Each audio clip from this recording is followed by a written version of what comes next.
what happened actually in the past. We call it historical memory. And if we go back as far as possible to the beginnings, most of the so-called ideas of civilization would start somewhere around rivers. The Nile River, the Indus, the Niger, the Limpopo, the Congo River. And so we've spent a considerable amount of time learning about Africa. And in so doing, we have found that as Europe seems to want to give us Greece as the center of the world and the giver of civilization, it seems to be just the opposite. Although for the European world, they see Greece as the center of everything. But now we find the Nile Valley to be the center. So we concentrate on learning the language, the ancient languages of the Nile, which some people call the hieroglyphs, we call it Medu Neter.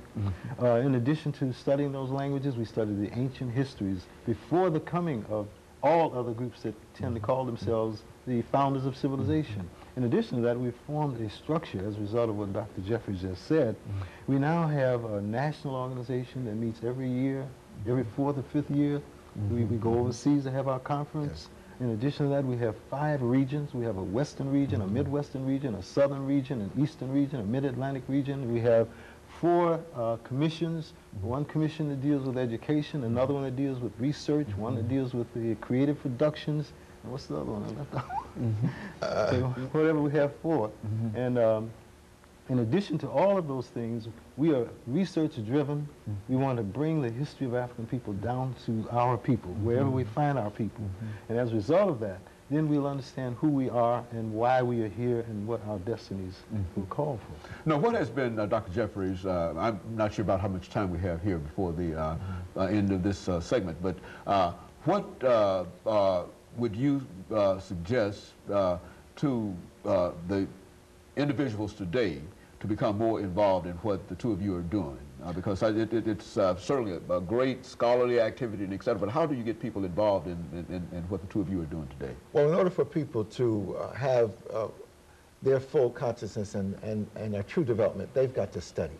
And so I tell everybody I meet to study, to study, to study. And as a professor myself, I'm continuing to study. My wife and I both are seriously looking at and re-evaluating this whole flow of knowledge. We have to really thank those at Tennessee State University who allowed us to join them and to host this enormous activity. We have to control the development of our mind, and we cannot have this negative projection of our development imposed upon our people. If you do not have self-respect and self-understanding, you can't have true development. Whoever controls the images, remember this, whoever controls the images controls the self-esteem, the self-respect, and the self-development. Whoever controls the history controls the vision. And so for people who did not appreciate African peoples and peoples of African descent everywhere and said we participated in no historical development of significance, now we know the truth, and that truth has been revealed by the truth, that we are the foundations of the human family.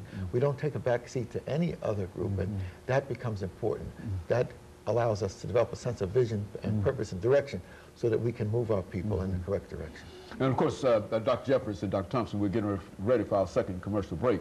But when we come back, let's see if we can have the two of you perhaps suggest how we might be able to incorporate some of the information that we're talking about now into the public school systems. Because I know, and as the two of you undoubtedly know, that even in higher education, you don't find that much information relative to what you're talking about. But how do you get it down to a lower level? And we'll talk about that when we return. We'll be back with our audience following this very, very short commercial break. Dr. Jeffries